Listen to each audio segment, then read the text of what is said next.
તો hi guys, કેમ છો? બધા મજામાં હશો અને આપણે પણ મજામાં છીએ. તો મિત્રો, અત્યારે આપણે બીજો પણ એક રેસીપી વિડીયો લઈને આવ્યા છીએ.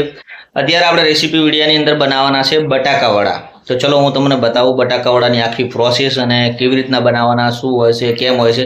જોઈએ આપણે આખી પ્રોસેસ. વિડીયો સાથે જોડાયેલા રહો, બહુ મજા આવશે. તો જો બટાકા વડા પહેલા માટે આપણે પહેલાં તો બટાકા બાફી દીધા હતા અને હવે બટાકા બાફી અને બટાકાનો એકદમ માવો તૈયાર કરવાનો છે. આ માવો તૈયાર થઈ જશે પછી એનો મસાલો કરવાનો છે બધો. અને આ લીંબુ અંદર નાખવાનું છે, ધાણા છે, અજમો છે, એવી બધું આ મરચાં છે.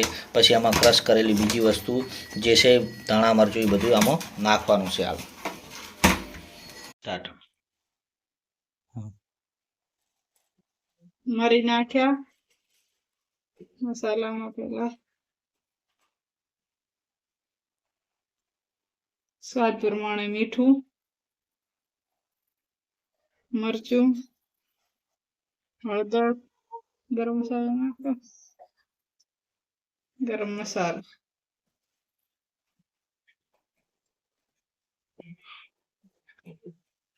એ શું છે? હવે અજમો નાખવાનો.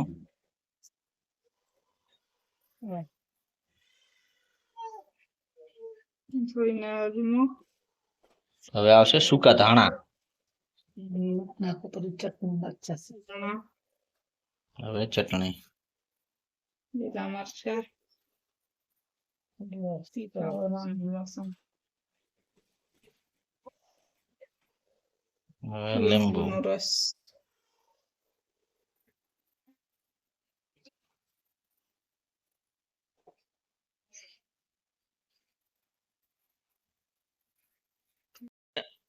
તો હવે આ માવાને આપણે મિક્સ કરી દેવાનો છે.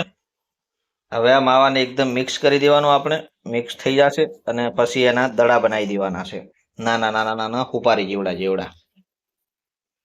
એકદમ મિક્સ કરવાનું. જો તમારે તીખા કરવા હોય તો તમે ગરમ મસાલો વધારે નાખી શકો, મરી વધારે નાખી શકો, ચટણી વધારે નાખી શકો છો, સૂકું મરચું પણ વધારે નાખી શકો છો, પણ આપણે એટલા તીખા કરવાના નથી.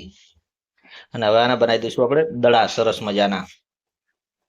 જે આપણે તમે વડાપાઉં ખાધો હશે ને, વડાપાઉંની અંદર પણ જે તમારે વડાપાઉંની અંદર આવડું મોટું વડું મૂકીને જે વડાપાઉં બનાવે એની અંદર પણ આ જ માવો આવે છે, પણ એમાં થોડું મોટું વડું બનાવવામાં આવે છે. અને આને આપણે નાનું બનાવશું, કરે ભજીયા જેવડું એમ. હવે નાના નાના દડા બનાવી દેવાના. તમારે જેવડા બનાવવા હોય એવડા, મોટા બનાવવા હોય તો મોટા, નાના બનાવવા હોય તો નાના, આવડા આવડા બનાવી દેવાના આપણે દડા.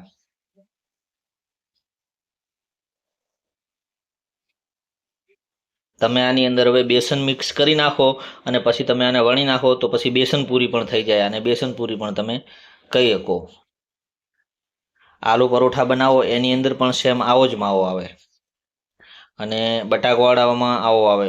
આલુ અરે વડાપાવ કે એમાં પણ આનો આ જ આવે.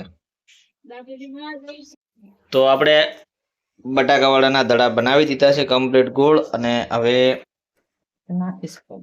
હવે આપણે બટાકા વડાને લોટની અંદર બોળી અને તળવા માટે આપણે બનાવી રહ્યા છે એનું લોટનું ખીરું, જે એકદમ પતળું હોવું જોઈએ.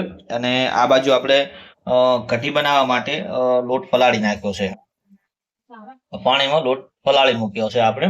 અને આ બાજુ આપણા દડા તૈયાર થઈ ગયા છે ને આ બાજુ લોટ પણ તૈયાર થઈ ગયો છે, લોટનું ખીરું જે અંદર બોળી અને પછી આપણે તળીશું. જે પ્રમાણે લોટ ઘણો જાડો નહીં રાખવાનો, મીડિયમ રાખવાનો, ઘણો પતળો એકદમ નહીં રાખવાનો. જેનાથી શું તમારે કમ્પ્લીટ બટાકાનો વડો જે લોહીઓ બનાવી કમ્પ્લીટ અંદર બોળાઈ જવો જોઈએ એમ. હવે આપણે જે ખીરું બનાવવાનું છે એની અંદર અજમો નાખી દીધો આપણે થોડો. એટલે શું અજમાથી ઉપર પણ અંદર માવામાં અજમો આવી ગયો, આમાં આવે એટલે થોડો સ્વાદ સારો લાગે. તો જો આપણું આ ખીરું તૈયાર થઈ ગયું. બહુ જો ઘણું જાડું પણ નથી અને ઘણું પતળું પણ નથી. અમુક રાખતા હોય છે એકદમ આનાથી પણ પતળું રાખતા હોય છે, પણ આપણે એકદમ મીડિયમ રાખ્યું છે માપનું, ઘણું બધું પેલું નથી રાખ્યું. તો આપણે હવે આ ખીરું જે તૈયાર કર્યું હતું એની અંદર આપણે સાજીના ફૂલ એટલે કે ટાટા સોડા નાખી દીધો, એનાથી થોડા ફૂલે અને સારા થાય. હવે આપણે એક એક દડો લઈ આમાં લઈ અને તેલ આવી ગયું છે આપણું. હવે તેલમાં નાખતા રહીશું અને તળતા રહીશું. ચલો આપણે હવે શરૂઆત કરી દઈએ. અને તમારે લોટની અંદર કમ્પ્લીટ બોળી દેવાના અને આમાં પછી તળવામાં મૂકી દો. આવી રીતના બોળતું જવાનું અને આવી રીતના તળતું જવાનું. આ થઈ ગયા બટાકાવડા. ઘણી લોંગ પ્રોસેસ નથી હોતી આની, પણ અમુક લોકો એવું કહેતા હોય છે કે જે બટાકાની ચિપ્સ હોય તળી અને આમાં બોળી અને પછી તળે એને બટાકાવડા કહે, પણ કાયદેસર બટાકાવડા આને કહેવાય.